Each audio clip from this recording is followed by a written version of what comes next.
Hi, Kirsten Lovett, Shamanic coach at Now Moment Journey, and I wanted to talk a little bit today in this book chapter about the pain of being disconnected from your helping spirits, whether they be ancestral or um, otherwise, either on a collective level, on a personal level. But first, I want to show you, if you can see behind me here, here's a picture of Huayna Picchu. And this is a place that I got to go to I guess about 15 years ago, 14 years ago. And I had a very profound experience there. And I was lucky to have, to be with a group of people who were trained in a traditional way there, the Karo in particular. And that's awesome. And have got a lot of experiences that I could talk about and probably will in this book. But what I want to talk about is when I came home back to the US, where I am now. One of the hardest things, I think, when you have your heart opened up and get a tremendous amount of healing, and you're in maybe like an environment like Peru where there's a lot of I'm not saying it's magical 24/7, but it's a different culture, and so there's a lot of recognizing of like maybe folklore type things that we would associate with the old world. Um, well, maybe it's not so much like that anymore, but at least back then when I was, 14 years ago, it was still pretty much, there was a fair amount of like belief in kind of spirit of place and, what they call the Aukikuna there and the Apakuna, which are the mountain spirits and stuff. So, especially when you're in that environment, you can't help but feel it. So, one of the reasons why I wanted to talk about this in this book, and one of the reasons why I'm doing this work at all, is to find ways to help people connect where they are with their helping spirits, or they may call them something else, like people call them ancestral spirits, or um, uh, they could be more comfortable with calling them plant spirits or stone spirits or animal spirits. A lot of people are really comfortable with that too. So yeah, getting back to like what prompted me, to really want to do this kind of work anyway, was I got back home from this trip, this like life-changing trip, and I was just like devastated by being I wanted to be home again. I love Florida. I love where I live, but the culture that's here, it's not so much the place. The place is wonderful, but the culture is throughout the entire country, throughout the entire US, is very devoid of any kind of magic, really. Um, and when I say magic, I mean like, enchantment, I guess is a good way of saying it. Um, And it's interesting, for many years after I got back, um, there's other things that happened, but I think I was very honed in on, and I talked about this in another chapter, I was honed in on sacred tobacco, and I still am to a certain extent. It's still, a huge core of what I do, but I think um, why it was so great and still continues to be great is because I can do it here. It's not dependent on me being in the mountains. It's not dependent on me being in a culture that's steeped in enchantment and folklore and magic.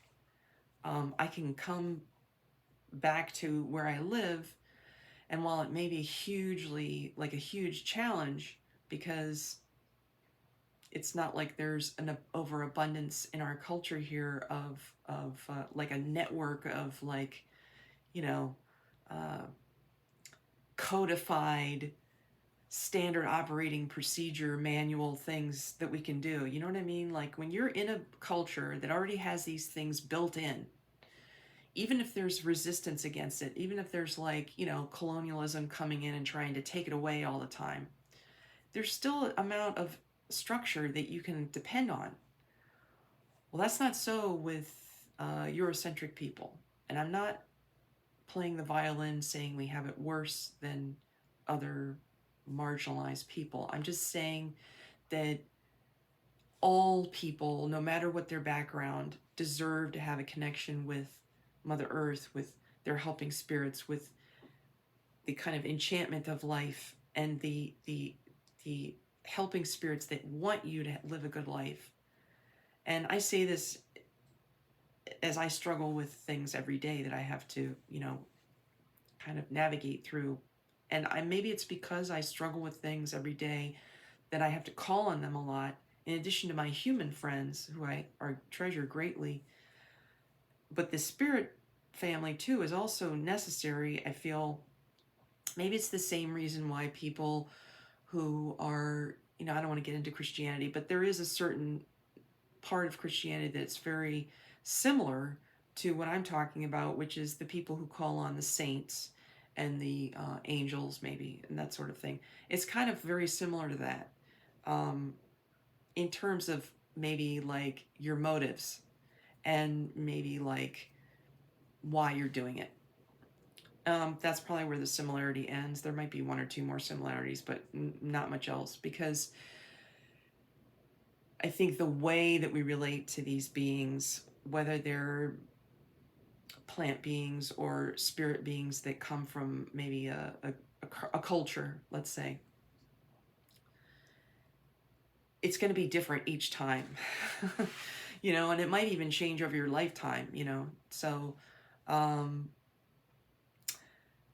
yeah, let me get into, since I'm looking at this book right here, and I'll show it to you in a minute. There's kind of a variety of different traditions I've talked about. Like I've studied and continue to study Nepali shamanism, for example. And I continue to work with sacred tobacco, for example. And I continue to work with the Andean Misa in my own way, because I've never had, I haven't had training in a specific kind of like continuous tradition of the Andean Misa. I've had to kind of adapt things on my own by utilizing my clear audience, and by working with tobacco, and by working with offerings to that Misa. This medicine bundle is what I'm talking about. That's from Peru. But it's here in my house, which I'm very, you know, grateful for. But for a long time, I didn't work with it because I just didn't. I was like, oh, I don't know how to work with this anymore.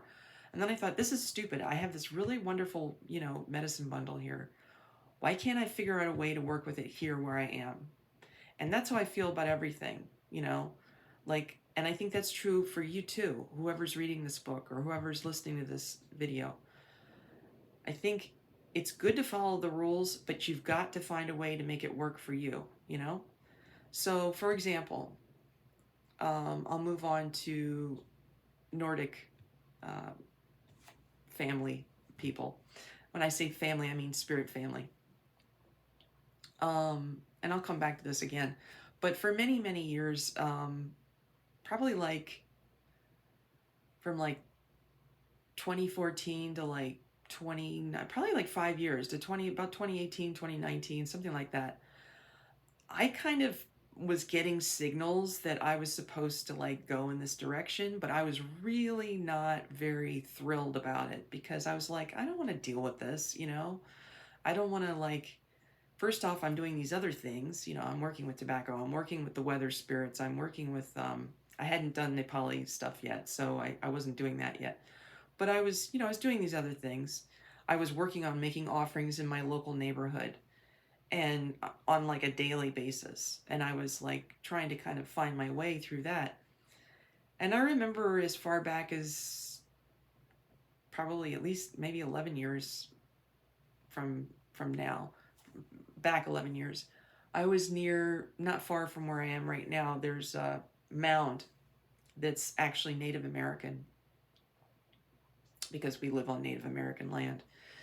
And I remember I was over there, and I wasn't on the mound. I was like maybe like, half a mile from the mound at a coffee shop. So, um, yeah, very disrespectful to, if you know of a mound, you don't want to go on it. You can go near it, but, yeah. So I remember I was having a cigarette, and I was kind of praying to this tree that was right next to me at the time. And this had only happened to me one time before this, where I saw my grandfather, and who has been gone for almost 30 years, 30 plus years. And I looked up at him and I said, "Oh my God, it's you." And he goes, "Shh, it's not me. Look behind me." I mean, it was him, but he's like, "Good to see you, but I need you to see who's behind me," And and it was this older man with a very long beard and very long, kind of long hair, and kind of, but very, powerful presence. And I thought, I wonder who that is. And to this day, I can't tell if it's this ancestor that I work with now, or if that was another version of maybe another ancestor. And when I say ancestor, I mean like an actual blood ancestor. And I remember thinking, that's interesting. I'm near a mound that's with Native American, associated with Native American people. I'm not Native American that I know of. Of course, I could find out, later on that I am, but that's really irrelevant, because the ancestor that came to me is from, a kind of mixture of Scottish and English and Scandinavian background, a Germanic background. Of course, I didn't know. Anyway, long story short, for a long time we just knew he was Scottish and English, but we later found out that he has some Scandinavian background. So I was like, why is this happening here? I don't understand this. So I kind of wrote it down, made sure I made a record of it, and I have kind of a mental memory. And then I think what I'll do is I'll wait and tell you about the other experience I had, but it's not like I've had these like every week or something. These are very special occurrences. But I do remember, and I think I already talked about this, where I've had, for example, another experience where I was in my house, like right here. I was rattling. I was doing this Nepali, this is a few years later, of course, this Nepali shamanism practice with the teacher online at the time. The teacher was leading us in a transmission, and it was something having to do with ether, the element ether.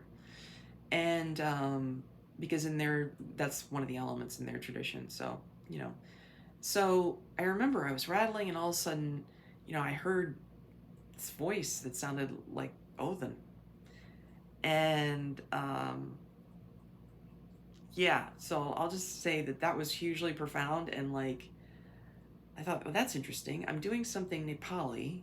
I'm not Nepali, but yet a Nordic being is coming to me during this, elemental transmission. That's very interesting. So, I mean, it's almost like if you build the structure, I hate to sound like Field of Dreams. I don't know if you've ever seen that baseball movie, with Kevin Costner. If you build it, they will come. It's almost like maybe there's an extra added sentence to that. If you build it, and if you practice, and if you keep trying, they will come. And sometimes they'll come like even before you get done practicing, and sometimes they'll show up even before you start building it, So the building meaning like, whatever your structures are. Like for me, it's an offering practice outside. There's a sacred tobacco component. There's a part where I go on walks and I leave offerings like that are from my body. Sometimes I'm leaving food offerings for certain Nordic deities, but that's all recent. I mean, years ago, it was just relating to my environment, leaving a hair offering for my environment, as was taught to me by my sister, Marissa Lovett. And it turns out some of this is actually, that last part I was talking about, I think is almost derived from pre-Christian European Eurocentric practices. So in a lot of ways, we're tapping into our pre-Christian. I only say that as a marker in time. There's a plenty of compatibility between practicing Christianity and also practicing these practices. So I don't want to discourage anybody. I'm just saying it's more of a marker in time. In other words, usually pre-Christian is anywhere from like, well, it could range from like 300 to like, I don't know, 1,000 or something like that. It depends on where you are. But, you know, that time period, Middle Ages, is kind of like fluctuating. There's a lot of different things going on where people are still practicing folklore and animism and things that we're trying to revive now. You know, and how do we do that? Sometimes we're lucky enough to have a written book, you know, like the Poetic Edda in written format, you know, by whoever's translation you will like, you know, to follow. There's Jackson Crawford, there's Caroline Larrington, which I have in front of me here. And, but there's also, I mean, I hugely depend on, as you've heard me talk about, like personal experience. And the academics call that, and even the non-academics call that UPG, unverified personal gnosis. And that, sure, maybe that's what it is, but I've found that my UPG, and I think yours too, if you practice this enough and you stick to kind of like traditional ways of engaging with these spirits or keeping up the relationship, is, and I've mentioned these in a prior class, in a prior chapter, about some of the indigenous principles, which also apply to Nordic, you know, principles of pre-Christian era. But I think when you stick to these things, they encourage you to like build these relationships and keep them up, and then you get benefits in your life, you know. I mean, it the way I make it sounds like, oh, if you give them a little bribe, they'll give you something back. That's kind of like a callous way of putting it. When you really care about your relationship with these spirits, whether it's your personal relationship with Freya, maybe, or maybe you have a personal relationship with a special flower that you work with a lot. Like, for example, I'll just tell you an herb that I love to work with, which is chamomile, because it helps me feel better, you know. So I might, like, you know, leave a little offering or light a candle to chamomile or something like that. You know, tobacco obviously has a huge impact. I've had healings from Biden's elbow from my sister, who does tremendous work with shamanic healing with all kinds of spirits. And so I've received a healing from her that with Biden's alba, which is like it's like a wild plant here. It's really beautiful. And, you know, so if you receive a healing, and I think really that's how it starts out. People are in pain, emotional or physical pain, or spiritual or psychic pain, or all of the above. They get a healing. They're so transformed by the healing that they want to find out more. It's very hard to go back to the way you were before when you're transformed, you know. But it's also really hard to keep in sync with a culture that kind of goes against your transformation, you know. I'm not saying that the culture is out to like get people, but it kind of works in opposition sometimes, not all the time, just sometimes. So it's very compelling to keep up your relationships. Sometimes it's a lot to do, but maybe do what you can, you know.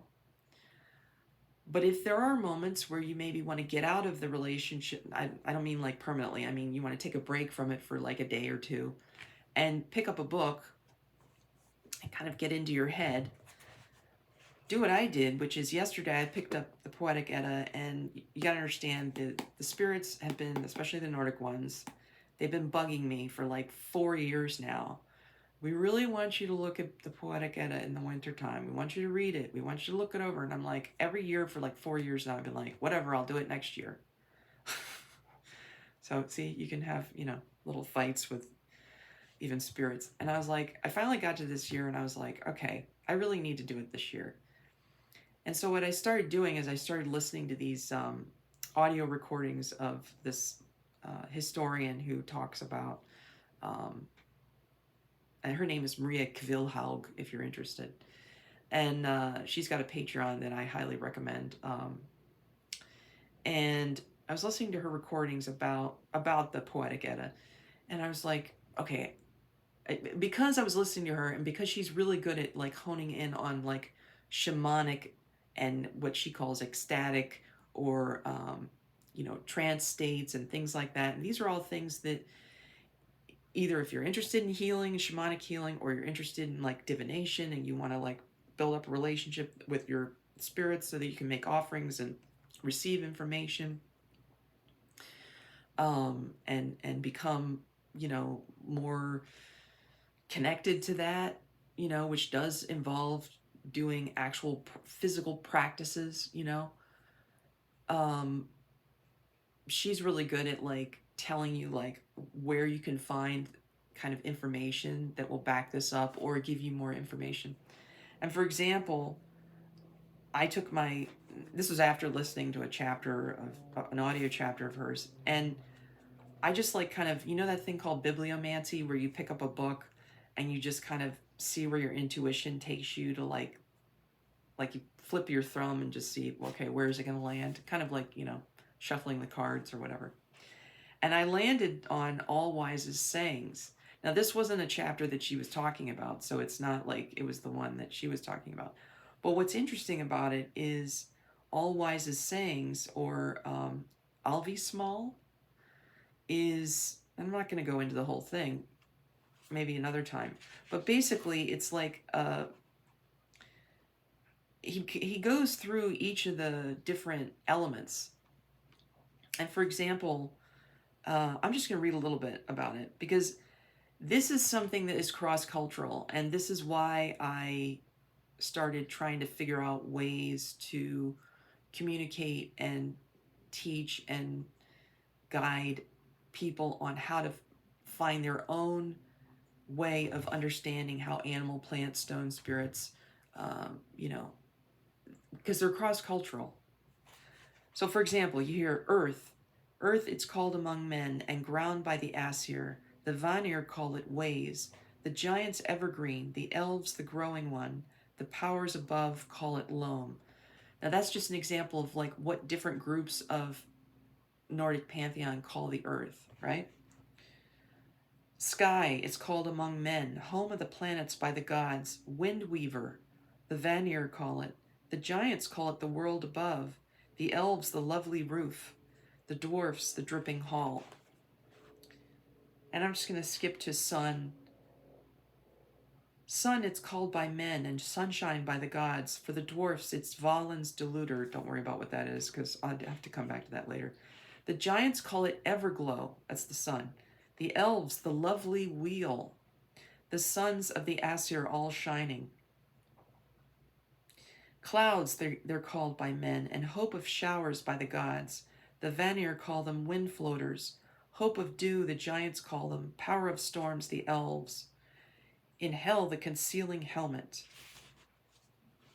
Wind, I'm just going to read wind, and then I'll tell you what I'm trying to get at. Wind, it's called by men. The waverer by the gods. The mighty powers say Neigher, Neigher. Whooper, the giants. Din journeyer, the elves. In hell, they call it stormer.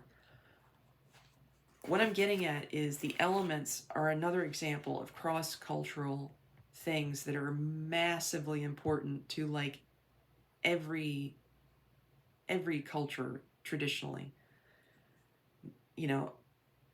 Since I've looked at and studied and continue to study with, or work with on a unverified personal gnosis level of different traditions from South America, the eastern area of the hemisphere, and obviously pre-Christian Nordic. That's one constant. And you can say that about Native American, tradition too. And there's pretty much, you'd be hard pressed to find any tradition that doesn't talk about the elements. You'd be also hard pressed to find any tradition that doesn't talk about offerings or some kind of word for that, whether it's pagos or payment in South America, or it's maybe tobacco in Native American, North American circles. It would have been something else in the days of pre-Christian Nordic days. It would have been mead and various other things. I'm sure certain kinds of foods, definitely. So, these are things that, sometimes your unverified personal gnosis, or the things that come to you maybe through your senses, your clairvoyance, your clairaudience, your clairsentience, however you pick up psychic information or ancestral information that's helpful, sometimes they turn out to be right, you know? So then it's not really unverified, is it? It's verified because, it was just a matter of you trusting yourself. And sometimes, you just have to kind of, find out how you receive information. And there's some people who are going to listen to this and be like, well, I tend to work with like my third eye, so that's how I'm going to see information, or I tend to, pick up on feelings, or like maybe like auras or something like that, or a knowing. Everybody's going to have like a slightly different mixture of how they get their information. And of course, it's much more than information. It's sometimes it can be quite healing, right? So I've talked about a lot of different things today, but I hope that I've kind of tried to weave kind of a thread that connects all these different things together, which are concepts that I feel like have been around for a long, long time. And at least two of them are what I've been talking about a lot, which is like connecting with your elements, connecting with offerings to your local environment. Those are two big ones. If you get into deities and start, working with, for example, just one example would be like a Nordic deity, for example. If you start working with Odin, or you work with Freya or something like that, you'll start learning, how to propitiate and offer to them. And that's a whole nother area over there. But if you were doing some other kind of tradition, you would already have this written down for you. Somebody would be teaching you this. A human being would be showing you a specific tradition that has been around for thousands of years. But I'd say that 90% of the world right now doesn't have that. And so, because it helped me to learn different concepts from these traditions and to weave them into a way that works, at least now for now for me, and I keep trying to add more. There's more people I learn from, and there's more spirits I learn from, but I mean, and sometimes it's a little bit, hard to put it together, but it's really nice when it comes together and there's maybe like two or three core, similarities. And I can go, wow, east side of the world and the west side of the world and the north side of the world and the southern hemisphere, they all have something in common, and there's two or three things, And so I'm hoping that that's helpful in this chapter, and I'm hoping that's helpful in this book, because I think that it might open up the doors to things in a positive way for you reading this. Okay, talk to you in the next chapter.